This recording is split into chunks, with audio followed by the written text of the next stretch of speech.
Praise the Lord. Have a blessed Tuesday morning, afternoon, and evening to all my brethren in the Lord here in Hong Kong, especially the New Life Fellowship Saints, the Potan Saints, Tong Chong Saints, and the Macau Saints. And of course, to our brethren from Chinese Church, UPC Chinese Church, from Xiongwan, Yunlong Church, and Qingyi Church. A blessed Tuesday morning and afternoon and evening to all of you. Praise God. I would like to give you some short testimony by the grace of God. Amen. Because in the morning time, the pastoral staff, amen, had been in Chung Kwan O in Hang Hao just to scout the place, and thank God for His favor that we found the place in Hang Hao, between Hang Hao and Chung Kwan O, and this is the community hall that available to use for our worship this coming 2026 by the month of March. And it's a beautiful place and very convenient to find out this place. Praise God, because when you came from New Life Fellowship main campus, you need to take the MTR going to North Point and interchange to a purple line going to Luhas Park, something like that, and go down to Hang Hao exit B1. That is it, exit B1.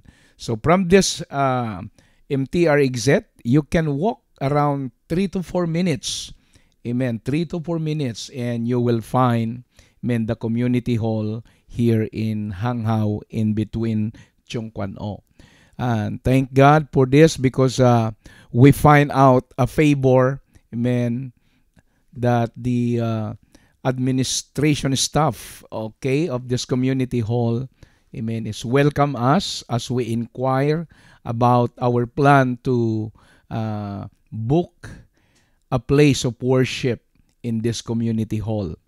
And thank God because religious program or worship are welcome us for this community hall. As far as it concerned also, praise God, that they gave us, possible that they will give us 3 hours. Amen. From 2 to 6 hours, 2, 3, 4, 5, 4 hours. Amen. It's a wonderful favor. Amen. From the Lord na pwede tayong makagamit ng 4 hours at hindi na tayo magmamadali na gumamit po sa kanila pong room. And we are trying to book, amen, around 40 to 50 people capacity into that room. At salamat sa Panginoon, Pastor Plaza, siya po ay nakakuha na po ng ating application, amen, para next year because 3 months before we need to advance, amen, to give our application form, amen, to book a room for our service. Amen. You know the reason why we have this kind of spirit, no, desire in our life, because of soul. Amen. Ito po ang pinaka-aim natin.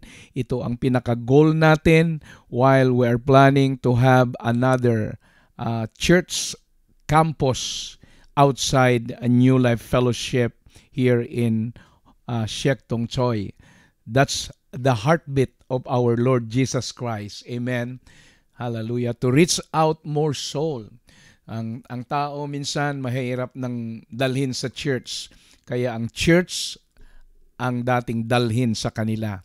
So this is one of the purpose. Kaya ipag-pray po natin ng ating goal, mga kapatid, ay maka-reach out pa ng maraming kaluluwa na hindi pa po naligtas. At sila'y tatawagin ng ating Panginoon. And I believe that the New Life Fellowship Saints, amen, ay gagamitin ito ng Panginoon para lalo pang mag-expand ang kanyang kingdom, amen, dito sa lupa. Purihin ang ating Panginoon. So ipag-pray po natin at dahil po napakaganda po yung lugar, mga kapatid, ayan po, nakakuha po kami ng favor at sa labas po, mga kapatid, ng community hall ay maluwag na park ang kanyang harapan. At yan kami, mga kapatid. So meron pong mga tables around, amen, na pwedeng mag-conduct ng discipleship in the morning, at the same time soul winning, amen, evangelism in the morning. So napaka-convenient na lugar at talagang maramdaman mo yung freedom, yung maaliwalas ba, mga kapatid, yung atmosphere, yung surroundings niya. At ako'y naniniwala, mga kapatid, na ang ipinagkaloob ng Diyos na ito sa atin ay ating i-grab at magpagamit po tayo sa ating Panginoon. And I pray na ang bawat isa, amen, na membro po ng New Life Fellowship Hong Kong ay maramdaman po natin yung burden para sa mga kaluluwa at lalo pong pagpapalain ang kanyang gawain. To God be the glory. So we have been there in the morning with Pastor Plaza, Sister Marifi, Sister Marisa, with Pastor Joel, Sister Lydia, and my wife, and at your service. Praise God. At salamat sa Panginoon. So, ito po yung ating desire, mga kapatid, na makuha. Luluobin ng Panginoon na ibigay niya ito sa atin.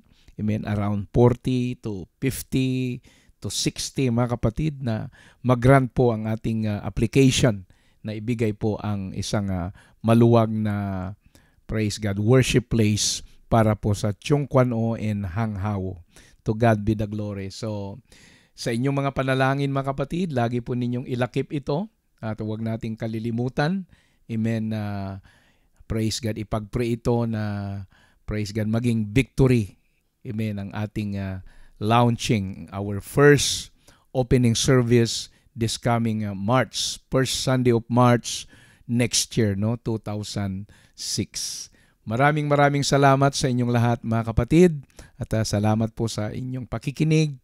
Pagpalain tayo ng ating Panginoon. Huwag nating kalimutan, amen, na ilakip ito sa ating mga panalangin. Purihin ang Panginoon. So again, this is Pastor Bobby Librado, muling nagpupugay sa inyo ng isang magandang araw ng Tuesday.